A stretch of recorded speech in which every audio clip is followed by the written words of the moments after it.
It was a story of profound transformation, one that began with a Danish father left speechless by the daughter who returned to him from America.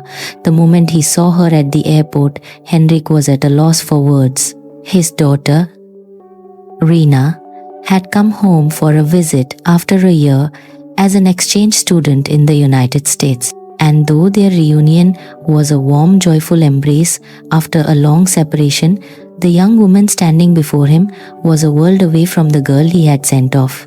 Denmark, a small nation in northern Europe comprising the Jutland Peninsula and a myriad of islands, is known globally as a welfare state, frequently topping lists of the world's happiest countries. Its capital, Copenhagen, with its well-planned bicycle lanes, reflects a deep-seated environmental consciousness woven into the culture. The country, roughly the size of America's West Virginia, but with a population of nearly 6 million, is famed for its refined cuisine, and as the homeland of celebrated fairy tale authors, Rina was the only daughter of Henrik, a university professor with a demanding schedule, and his wife Karen, a homemaker. Henrik was in his 40s when Rina was born, and their love for their long-awaited child was immeasurably deep. Growing up, whenever Rina stumbled or cried, they rushed to soothe her. Whatever she desired, they did their best to provide. To them, Rina was a treasure to be cherished and protected. As she grew older, however, Rina began to show a side that set her apart from her peers. She must have an artist's soul, Henrik could tell himself. Let's stop comparing her to other children, Karen would say to her husband. But deep down, they both worried that if she continued on this path, their daughter would become isolated from the world. And then, a fateful encounter changed Rina's life forever. She met an American exchange student. The day Rina first met Emily was a turning point. At the time, Rina was having trouble with her friends at school. Disagreements in class would cause her to lose control, shouting at her classmates or throwing things. Afterwards, she was always consumed by regret, but she couldn't understand why she was unable to restrain herself, which only deepened her sense of loneliness. Seeing her struggle, her parents decided to hire a tutor, not for academics but because they felt Rina needed someone to be present with her, a calming influence. The person they were introduced to was Emily, an exchange student from the United States. Emily arrived at their home with a calm, steady presence that seemed mature beyond her years. Her gentle smile and polite greeting immediately put Karen at ease. Their first session was a simple exchange of Danish and English words. When Rina said, "Hedge," Emily smiled and responded, "Hello there," in a soft, welcoming accent, repeating it for her. Strangely, Rina felt a sense of relief. It wasn't just that her words were accepted, but that they were transformed into the language of another country, making her own world feel a little bigger. However, Rina's tempers didn't disappear overnight. One day, a sudden change in her schedule sent her into a rage so intense that she smashed a chair. The room fell silent and tense. Karen was at a loss, but Emily remained unfazed. She looked directly into Rina's eyes and said in a calm voice, "You must be so sad and hurt right now. I understand how you feel." In that moment, Rina felt a jolt. All her life, adults had told her to control herself, but no one had ever tried to understand the emotion behind her anger. Emily was different. She didn't dismiss Rina's rage. She gave voice to the pain and sadness hidden beneath it. "Someone finally understands me," Rina thought, and she burst into tears. This event solidified their bond. Emily would praise Rina's artwork with specific compliments like, "The way you use color is so unique," or "This form feels so powerful." She respected Rina's artistic soul and gave her the space to express herself freely. Most impactful were Emily's stories about her home in the American South. "Back home, we have this thing called Southern hospitality," she explained. "It's all about community and looking out for one another. Even if folks disagree, they still help each other out and put a lot of value on living together in harmony." To Rina, these words opened the door to a new world. She realized there was a way of life that wasn't about suppressing her feelings, but about accepting differences and supporting one another. Before long, a powerful desire to understand America began to grow within Rina. She felt that this distant country, so different in culture and custom, held something that could change her.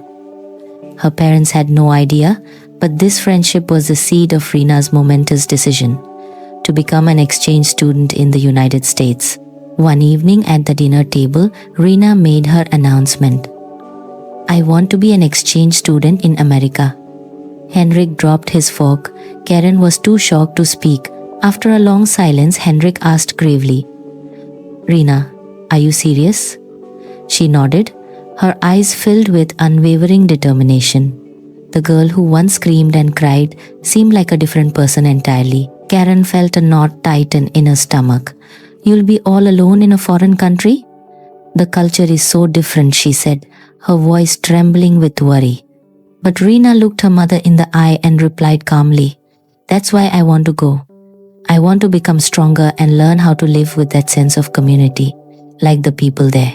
Her words made Henrik sigh. As a father, he wanted his daughter close, but he was also proud that she was trying to forge her own future. "I understand," he said, his voice a mixture of sternness and warmth, "but you must promise me you won't give up. No matter how hard it gets, you have to see it through." From that day on, the family began preparing for Rina's journey. She studied English diligently, filling notebooks with vocabulary and practicing her conversation with Emily for hours. Though mastering the nuances of American slang was difficult, her confidence grew with her vocabulary. She would sometimes get lost watching American television shows, and with each one, she felt the distant culture slowly seeping into her. The day of her departure arrived. At the airport, with her large suitcase, Rina's face was a mixture of excitement and anticipation. Karen couldn't hold back her tears as she hugged her daughter tightly. Henrik patted her on the back awkwardly. "Rina, believe in yourself. Your mother and I will always support you." Rina smiled and nodded. "I will. Don't worry, I'll grow up in America and come back a new person." As their daughter's silhouette disappeared through the departure gate, her parents could only offer a silent prayer. The path she had chosen was filled with uncertainty, but it was also a beacon of hope for her future. When the plane touched down at Hartsfield-Jackson Atlanta International Airport, Rina's heart pounded. This is it, America.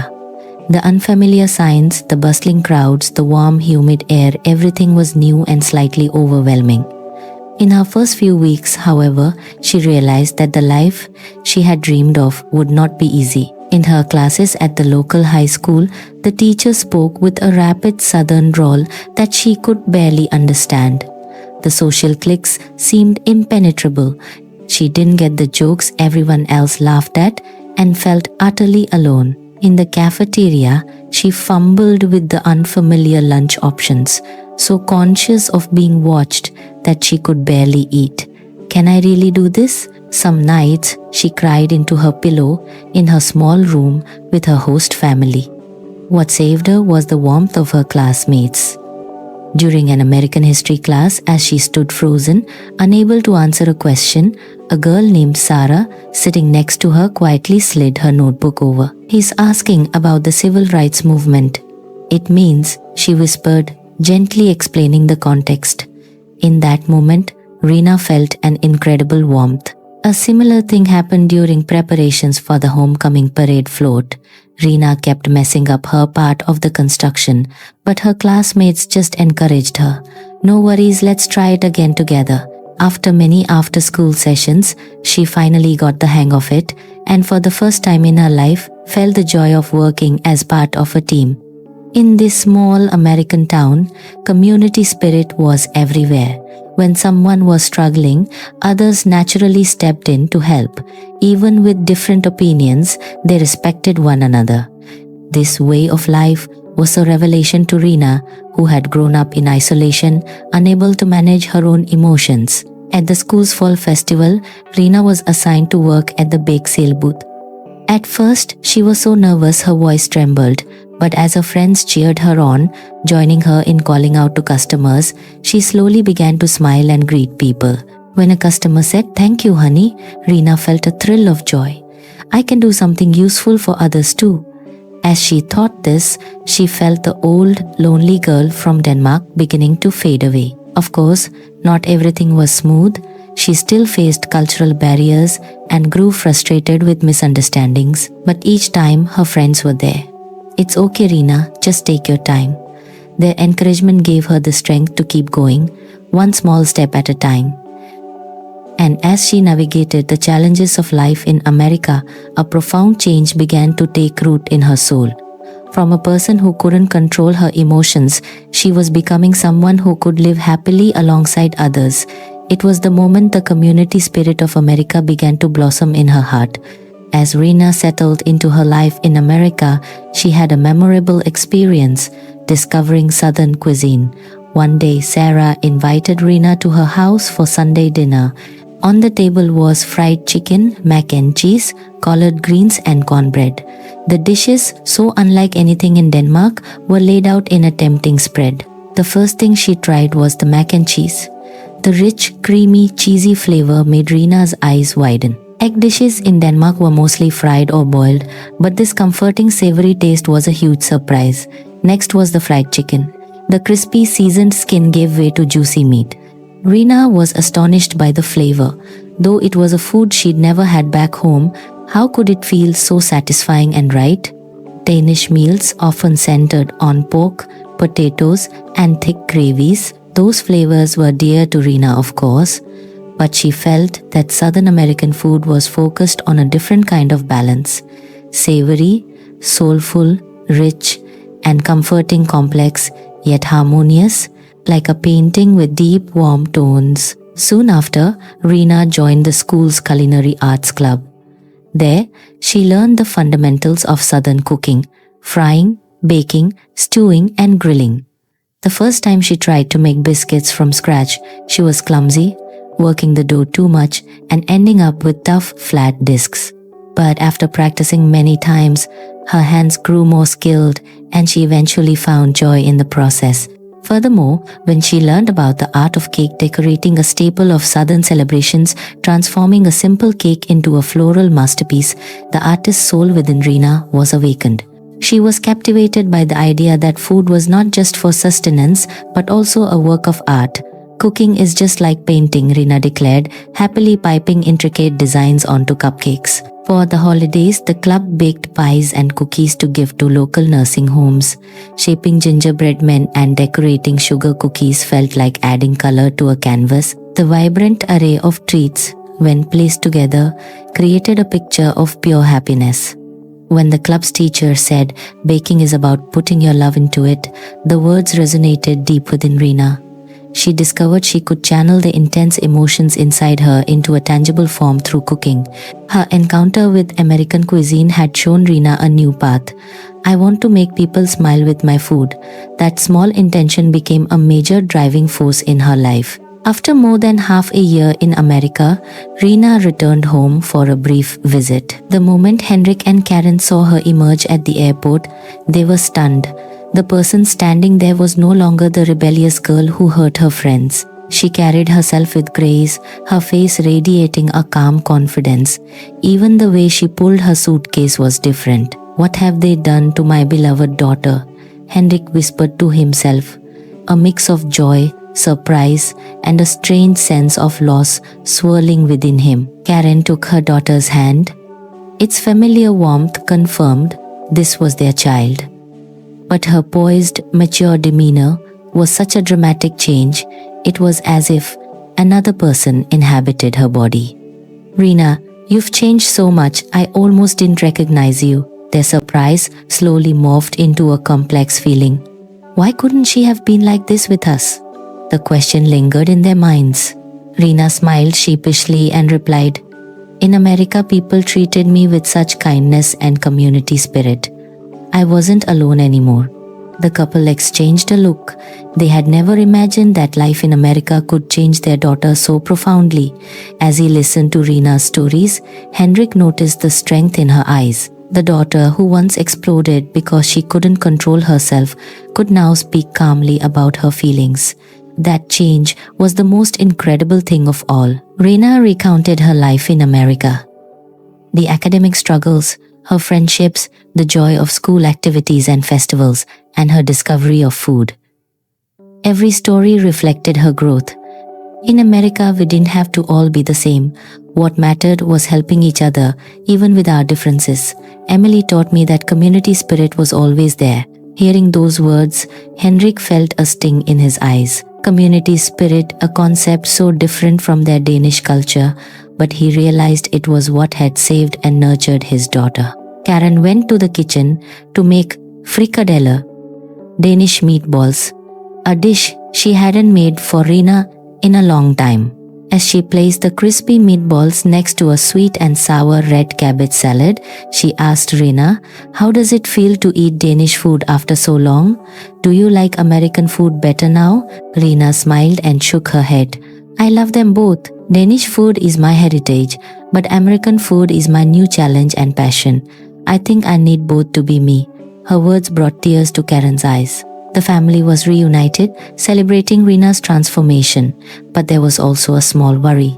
If Rina chose to build her future in America, how could they, as parents, support her? For now, all they could do was watch with pride as their daughter stood on her own 2 feet, growing into herself. After returning to the United States, Rina embraced her life with even more positivity. A new question began to form in her mind. How could she connect this community spirit with her own artistic soul? Since childhood, Rina had been fascinated by colors and forms, spending hours drawing, but that intense focus had sometimes led to her outbursts and strained her relationships. She used to lock herself in her own world, unwilling to accept others' opinions. But the sense of community she learned in America showed her how to turn that trait into a strength. One day, in her culinary club, Rina and her classmates were tasked with creating a signature dish for a local charity dinner. The project was to create a taste of the South sampler platter. Decorating the plate with colorful garnishes was like composing a painting. The deep green of collards, the golden brown of fried okra, the bright red of a tomato relish, the arrangement of these elements could completely change the dish's appeal.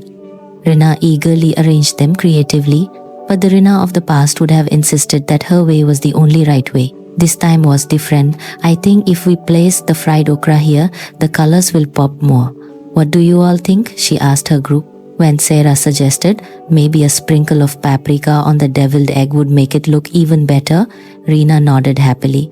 "Yes, that's a great idea. Creating something together, respecting each other's input, that was the essence of community, and it was what made Rina's artistic soul feel complete." The finished platter looked as vibrant as a painting and earned praise from everyone.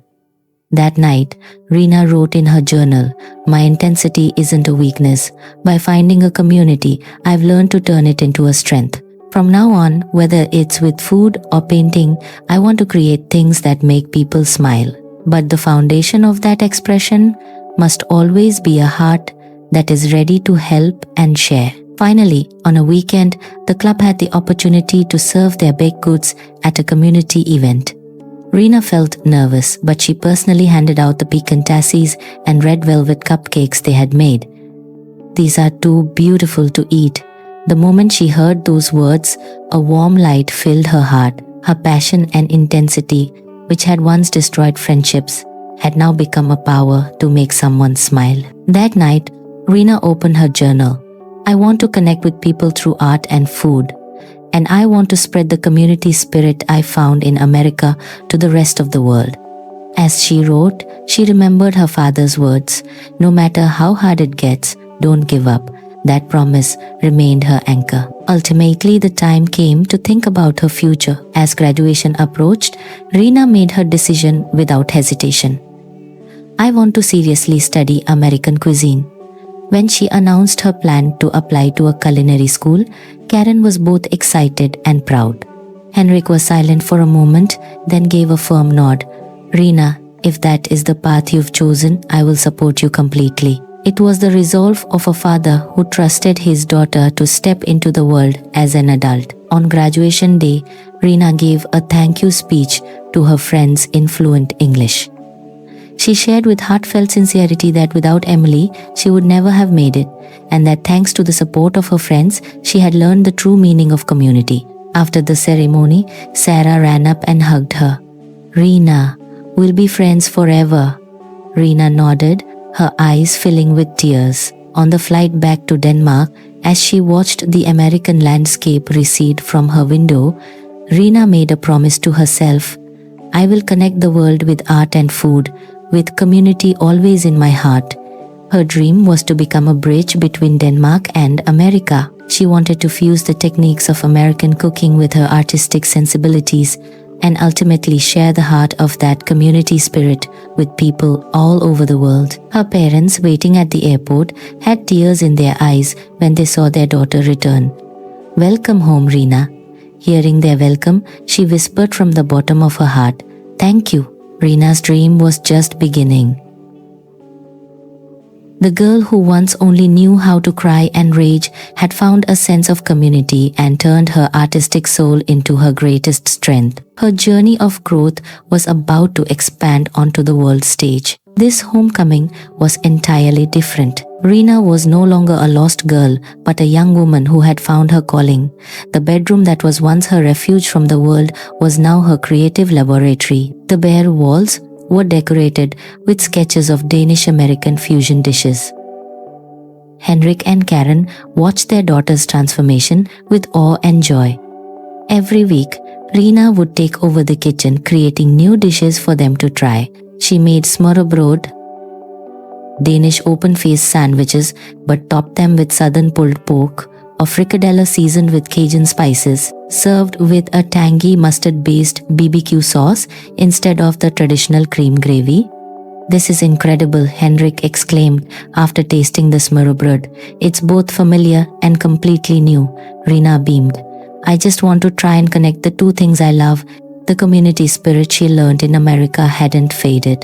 She began volunteering at a local community center in Copenhagen, often cooking Southern-style meals to share.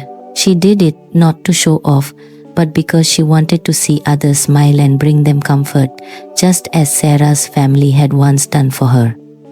But the path to her dream was not without obstacles. When Rena applied to a prestigious culinary academy in Copenhagen, she presented her ideas for Danish-American fusion cuisine and was met with skepticism from some of the instructors. American food should be American food, and Danish food should be Danish food, one professor said coolly. Fusing them risks losing the integrity of both cultures. The criticism stung, but Rena didn't back down. She remembered her promise to her father and replied with polite determination. "For me, cooking isn't just about following a recipe, it's about telling a story. And this is my story of a Danish girl who found warmth and community in America. I don't want to erase my roots. I want to build a bridge between the two cultures I love." The conviction in her eyes impressed the academy's director. She was accepted. One day, the academy held a competition with the theme Cultural Heritage on a plate. Rena decided to take a risk. She created a dish she called Two Shores. Her main course was not sea cod, pan-seared with a crispy skin in the Danish style, but served over a bed of creamy southern grits with a sauce inspired by shrimp and grits, accompanied by a salad of Danish apples and toasted pecans. When the judges tasted it, there was a moment of silence before the director spoke. "The flavors are complex, harmonious, and most importantly, it is delicious." Rena won the competition. After graduating, she turned down offers from famous restaurants, using her prize money and savings to return to America. This time, she traveled across the South, to New Orleans to learn Creole cooking, to Charleston to study Low Country cuisine, and to Texas to master barbecue. Everywhere she went, she exchanged knowledge and absorbed the community spirit of the local people. 2 years later, on a quiet corner in Copenhagen, a cozy new restaurant opened. A wooden sign hanging above the door was beautifully carved with the words, "The Welcome Table." Inside, the decor was minimalist Scandinavian design accented with small rustic touches from the American South. In the open kitchen, Rena, dressed in white chef's attire, moved with calm confidence. Henrik and Karen sat at a corner table, watching their daughter with boundless pride. He understood now. America hadn't taken his daughter from him. It had given her the greatest gift of all, The discovery of herself. A server brought out her winning dish, 2 shows. Henrik took a bite of the fish. The familiar taste of the cod melted perfectly with the rich, savory grits. Just then, Rena emerged from the kitchen with a smile, walking straight to her parents' table. "How is it?" "It's perfect, my dear," Karen replied, her eyes glistening. Rena leaned down and hugged her father. "Thank you, Dad, for always believing in me." Henrik patted her back. "I'm the one who should be thanking you. You taught me that the world is much bigger and more beautiful than I ever knew." The girl, once lost to her own temper, had become a chef, connecting people's hearts with food and a spirit of community. Her dream didn't end with this restaurant. It was the beginning of a new journey to continue spreading love, understanding, and harmony one plate at a time, from Denmark to America, and from America to the world.